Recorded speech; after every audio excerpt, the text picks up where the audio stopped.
Salut, bienvenue sur la chaîne IDM, Univers des mathématiques.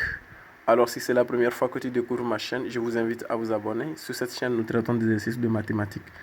Si c'est un sujet qui vous intéresse, alors installez-vous bien, activez la cloche de notification pour ne manquer aucune de nos futures vidéos. Alors sans plus tarder, nous sommes devant un exercice de niveau terminal scientifique sur la résolution des équations comportant la fonction exponentielle. Alors nous allons encore faire appel à des propriétés de résolution des équations sur la fonction exponentielle. Donc sans plus tarder, nous commençons. Résolution.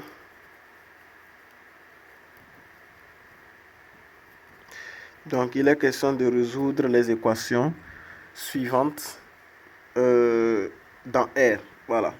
Donc petit a, nous avons exponentielle moins 5x plus 4 égale à 2. La première des choses que je vous invite à vérifier lorsque vous êtes devant une équation portant la fonction exponentielle, c'est le résultat. Si déjà le résultat est une valeur négative, ok, indépendamment de la variable x, il faut déjà dire que la solution sera un ensemble vide. Parce que nous avons dit que quoi? Pour tout x élément de R, exponentielle x est toujours une valeur positive. Ça veut dire que quoi? Exponentielle x ne peut pas être ni négatif ni nul. Il n'y a pas une valeur dans R dont expo cette valeur va donner une valeur négative ou alors une valeur nulle. Ça sera toujours une valeur supérieure à 1. Voilà. Supérieure, pardon, à 0. Excusez-moi. Donc, voilà ce qu'il faut vérifier lorsque vous êtes devant les équations. Donc, ici, c'est une valeur positive. Donc, nous pouvons résoudre cette équation-là. Donc, quand je reprends expo moins 5x plus 4 égale à 2, nous allons faire appel aux propriétés. Nous avons dit que lorsque nous avons exponentielle a égale à exponentielle b, ce qui équivaut à a égale à b. Alors que lorsque nous avons exponentielle ln de a, cela donne a. Donc, qu'est-ce qu'il faut faire? Pourquoi est-ce que je fais appel à cette propriété-là? C'est parce que ici, nous avons exponentielle moins 5x plus 4. Donc, ici, moins 5x plus 4 représente notre a ici. Pourtant, ici, nous n'avons que 2. Il faudra donc le transformer sous la forme exponentielle b afin de déduire ça. Donc, nous faisons appel à cette propriété-là. Donc, ici, le a représente notre 2. Donc, nous pouvons remplacer en disant exponentielle moins 5x plus 4 est égal à exponentielle ln de 2. Parce que exponentielle ln de 2 est égal donc à 2. Donc, nous pouvons facilement dire que moins 5x plus 4 est égal à ln de 2. Raison pour laquelle je disais préalablement qu'il fallait préciser, il fallait vérifier si cette valeur-là est positive. Si elle est positive, cela peut nous conduire à ça, ln de 2, puisque 2 est une valeur positive. Donc, ln de une valeur positive existe. Donc, ici, nous avons moins 5x serait donc égal à ln de 2 moins 4. Et j'ai x qui serait égal à quoi? X serait donc égal à ln de 2, je vais mettre plutôt ça dans les parenthèses, moins 4, le tout sur moins 5. Et comme moins une valeur négative, c'est-à-dire le signe moins ne reste pas au dénominateur, on dira x est égal à moins ln de 2 plus 4, puisque le moins va multiplier tous les éléments du numérateur, le tout sur 5. Cette valeur-là est une valeur réelle. Puisque nous sommes dans R, on demande de faire la résolution dans R. Donc la solution, c'est le singleton. Je vais commencer par 4. 4 moins ln de 2, le tout sur 5. Donc voilà la solution de cette équation. Donc sans plus tarder, nous allons aller très rapidement sur les autres cas. B. Bien, nous avons exponentielle x moins 1 moins exponentielle x égale à 1. Tout comme je l'avais dit, cette valeur est une valeur positive. Alors, qu'est-ce qu'il faut faire? De ce côté, nous devons transformer également, ramener ça sous la forme là. Comme je l'ai dit, il faut toujours se rappeler de cette propriété. C'est elle qui va nous aider. Exponentielle a égale à exponentielle b veut dire a égale à b. Donc ici, nous avons exponentielle x moins 1 moins exponentielle x. Donc nous devons tout transformer pour le ramener en une seule forme exponentielle a.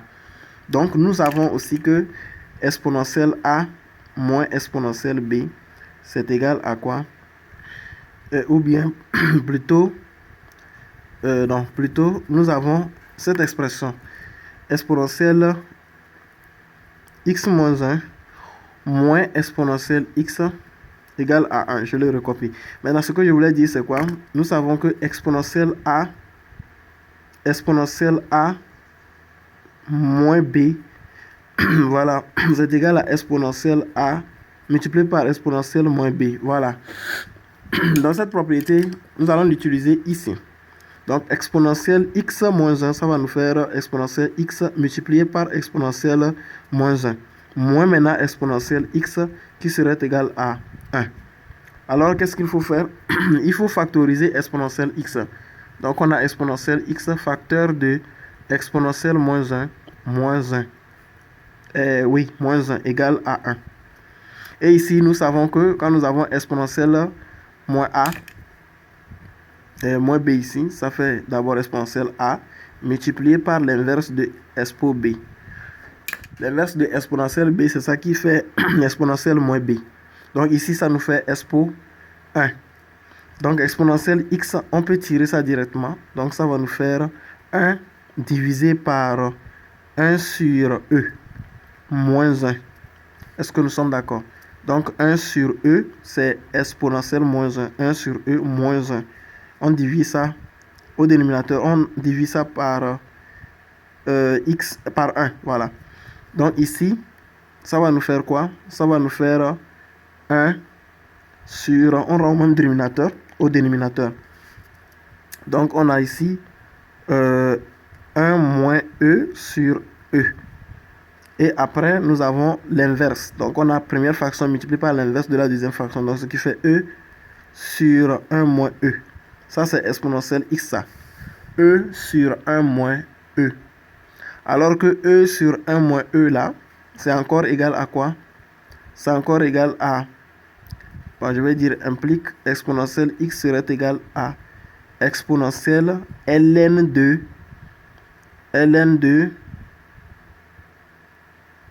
non. D'abord, vous devez vérifier ceci. Nous savons que e... Déjà ici, exponentielle x égale à e sur 1 moins e. Nous savons que e est compris entre deux valeurs. 2 inférieur ou égal à e, inférieur ou égal à 3. Vous devez connaître cette propriété. On sait que e est compris entre 2 et 3. Ça veut dire que si je cherche le signe de e sur 1 moins e, ça va nous faire tout simplement quoi? D'abord, je vais multiplier chaque membre par moins 1. Donc, ça va nous faire quoi? Ça va nous faire moins 3, inférieur ou égal à moins e, inférieur ou égal à moins 2. J'espère que vous maîtrisez cette règle de comparaison-là. Alors, nous allons ajouter e dans chaque membre. Nous allons, ajouter 1 dans chaque membre. Donc, en ajoutant 1 ici, ça nous fait moins 2. Inférieur ou égal à 1 moins e, inférieur ou égal à 1 ici. Donc, ça fait moins 1.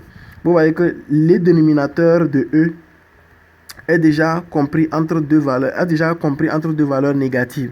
Ce qui veut dire que toute cette fraction-là sera négative. Alors que exponentielle x ne peut pas être égale à une valeur négative. Donc nous allons dire que ceci-là est comment?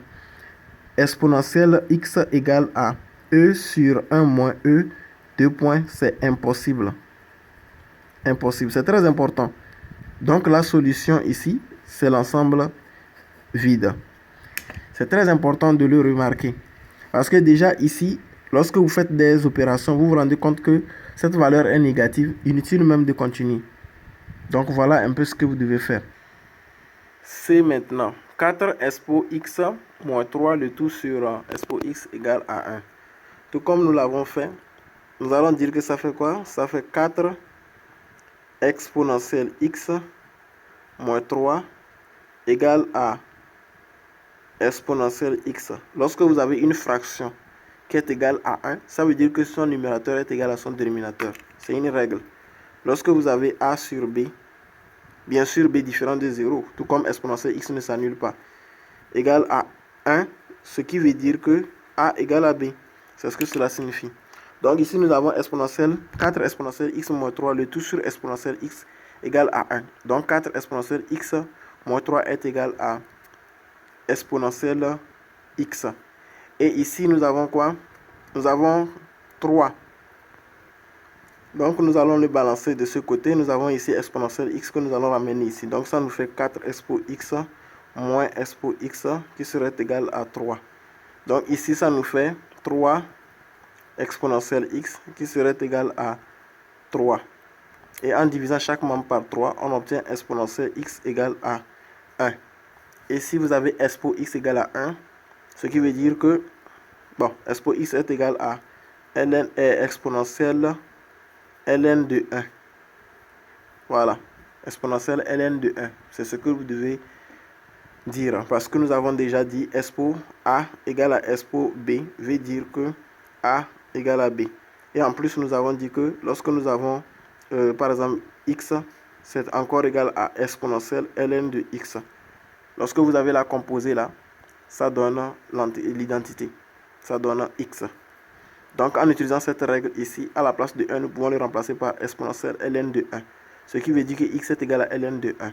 Donc, si x est égal à ln de 1, nous savons également que ln de 1 égale à 0. Donc, voilà un peu ce que vous devez faire appel comme propriété. Donc, ln de 1 égale à 0, ce qui veut dire que x est égal à 0. Donc, ici, lorsque nous avons expo 0, ça donne 1. Pourquoi? Parce que nous avons dit que tout nombre à la puissance 0 est égal à 1 par convention. 0 à la puissance 0 est égal à 1. Pourquoi est-ce qu'on dit ça? On dit tout nombre à la puissance 0 est égal à 1.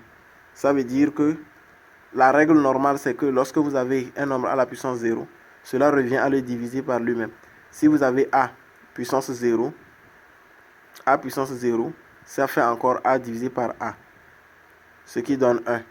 Si vous avez 5 exposant 0, ça fait 5 divisé par 5, ce qui donne 1. C'est pour cela qu'on parle de convention sur 0. Donc 0 puissance 0, normalement ça doit faire 0 sur 0. Mais comme c'est par convention, on dit ça donne 1. 0 à la puissance 0, ça donne 1. C'est par convention qu'on écrit ça. Convention veut dire une hypothèse. Donc c'est comme ça. Un postulat, on va dire. Donc on accepte que 0 divisé par 0 donne 1. Par convention, je précise bien. Sinon on ne divise jamais un nombre par 0. Donc ici la règle c'est que tout nombre à puissance 0 est égal à 1. Donc avec 0, puisque 0 est un nombre dans R, donc 0 puissance 0 par convention, ça donne 1. Mais pour les autres là, cette règle marche sans parler de convention. Donc un nombre, excepté 0, on va dire, à la puissance 0, revient à le diviser par lui-même. Donc si on peut comprendre comme ça facilement. Donc ici nous avons exponentielle 0. Si x est remplacé par 0, ça va donner donc 1. E exposant 0. Ça donnera donc 1. Et voilà la solution de cette équation. Le singleton 0. La dernière équation. Voilà donc la partie D. Dernière partie, nous avons D qui est égal à, qui est 1 moins exponentielle x le tout sur 1 plus exponentielle x égale à 1 demi. Tout comme nous l'avons fait précédemment, nous allons faire la règle de 3. Pardon, pour des extrêmes égales pour des moyens. Donc nous allons utiliser cette règle de proportionnalité. Donc ça fait 1 moins exponentielle x facteur de 2. Donc ça fait 2 facteurs de 1 moins exponentielle x qui serait égal à 1 fois 1 plus exponentielle x. Donc ça fait 1 plus exponentielle x. Après développement, on obtient 2 fois 1, ça fait 2, moins 2 expo x qui serait égal à 1 plus exponentielle x. Si je ramène exponentielle x de ce côté, ça nous fait moins 2 exponentielle x moins exponentielle x égale à 1 de ce membre. Et quand je vais ramener 2 de ce côté, ça fait moins 2. De ce côté, ça nous fait 3 exponentielle x qui serait égal à moins 1. Si on simplifie par moins moins, il va donc rester 3 exponentielle x égale à 1. Et nous pouvons tirer exponentielle x. Donc je viens ici. Exponentielle x serait donc égal à 1 sur 3. Et comme 1 sur 3 est une valeur positive, nous pouvons chercher son équivalent. Donc cela nous donne quoi? Exponentielle x qui serait égal à exponentielle ln de 1 sur 3. Et donc cela va nous donner x qui serait égal à ln de 1 sur 3. Rappelez-vous que la propriété de ln aussi dit, lorsque nous avons ln de a sur b, cela donne ln de a moins ln de b. Vous voyez? Donc ici, en appliquant cette règle, cela va nous donner quoi? X qui serait égal à ln de 1 moins ln de 3. L'objectif est d'écrire la réponse plus simplement. Donc ici, nous savons aussi que ln de 1 égale à 0. Nous l'avons dit ici. ln de 1 égale à 0. Voilà. Donc ici, ça va nous donner simplement x égale à moins ln de 3. Donc la solution, c'est le singleton moins ln de 3. Voilà donc la résolution de cet exercice. Merci de l'avoir suivi jusqu'à la fin. On se retrouve dans une nouvelle vidéo.